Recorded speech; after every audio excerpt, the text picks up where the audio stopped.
प्रसंग प्रसंग पोलिस मानक झुंड गोलियात पोलिस मानक झुंड गोलियात प्रथम सामुएल 17 अध्याय 4 से 16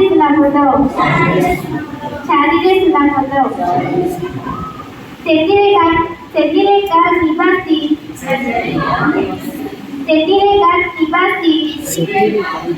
ଗଲିଆଦ ନାମକ ଏକ ମଲ୍ଲଯୁଦ୍ଧ ଫଲିଷ୍ଟିୟ ମାନଙ୍କ ଚାହୁଁଣିରୁ